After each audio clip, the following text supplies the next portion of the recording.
It's a beautiful day here. I'm leaving the internat. That's my room over there. Second one. There are 80 people living there. That's the canteen after my back. And that's the school. So around 200 people are attending to the school. And we also have like agriculture study. So there's a lot of farming here, and also as well as a lot of horses. It's like a study to go and learn horse riding as a sport, you know. So we have a lot of girls. 80% of the school consists of girls. And now I'm going downhill. It's going to go pretty fast.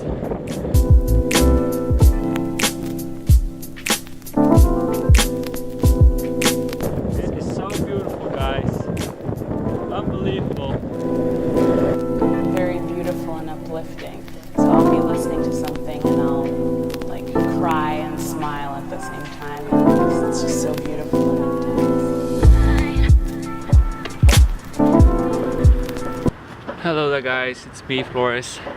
Today is not a vlog, today is more of like a special announcement because something so exciting is going to happen and I really wish to share it with you guys. And so a YouTube channel called Filmride told me about this event called Cine Summit, where a few directors are talking about what they are doing and how they get to where they want to, where they are now, or how they do things, how things work. Like it's like a free source of knowledge.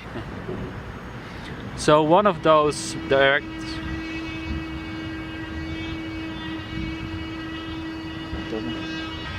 I'm sorry about the noise.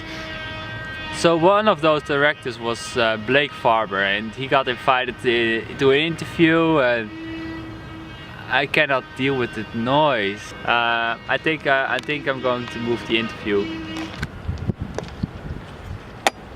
So I moved on top of the bridge here. Kind of like it here. Nice view. So at Cine Summit there were a few directors, and one of them was Blake Farber. He is a well-known music video director and commercial director. He worked with artists such as Beyonce, Alicia Keys and Maroon 5. Very big artists, also in South America, but I don't know those people. So this guy was telling a story that I wasn't really expecting, because I thought Cine Summit is like the director is giving advice about how to undertake things, how to do technical stuff. But Blake Farber was telling about the story he experienced when he was in Brazil. In Brazil he got to his hotel, down from his hotel to go outside for a walk with his dog.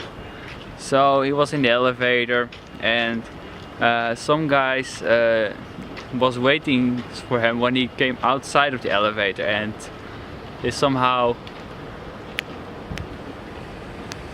got him in this room with a lot of other people, and he got really like stressed with knives and guns, and they were asking about some kind of box with money he didn't have, because he was like all he had was like $60. So when it was so much tension going on over there, but eventually they went and they took his money, they took his passport, they took everything of him, and he had nothing. Like even his dog was stolen. So the story went that he got attention from the media from this story, and this story was blowing up all over Brazil. He got into Brazil's most popular television show to do his talk. It's like it's an amazing story, you cannot think about it. So eventually someone of Brazil found this dog he recognized from television, and then he contacted the police, and the dog came back to Blake Farber, and the thieves were caught up. I got some company over there. I'm not the only one that decided to go on the bridge to film. So this is like such an amazing story. I thought, like, how can you think of this story? No, this exists. So I got really excited about it. So I sent him a picture of the interview and saying, I like this story, man. Like, I enjoyed watching the interview. So we responded like, oh, great that you enjoyed it.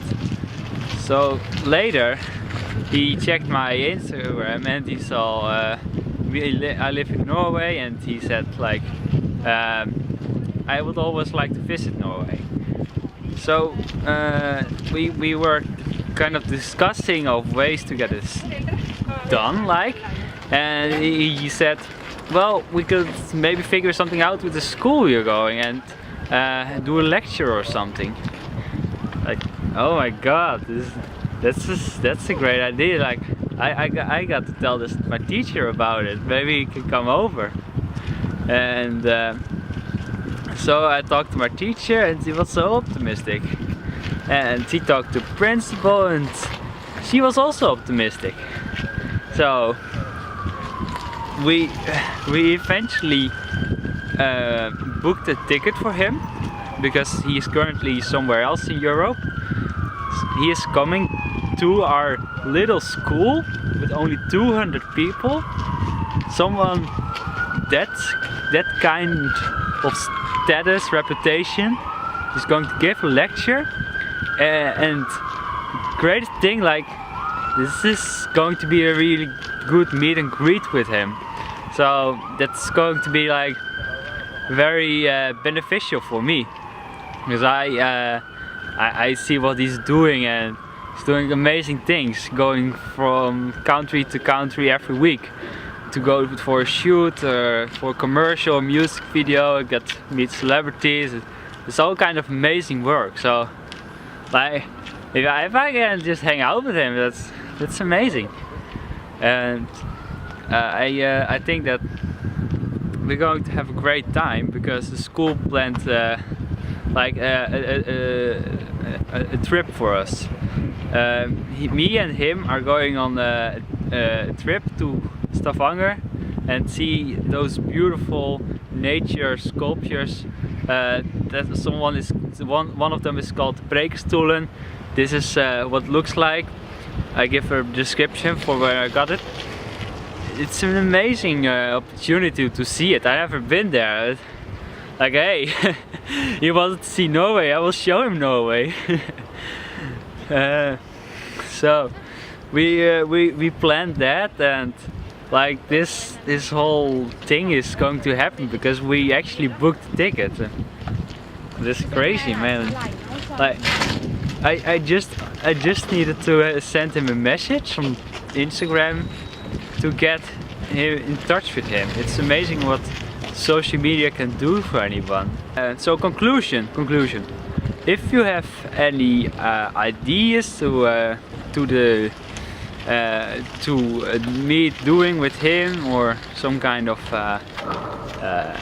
yeah, like if you want to show up in Oslo, send me a message on my Instagram, and we can maybe meet up. Yeah. Bye bye, man. Whoop.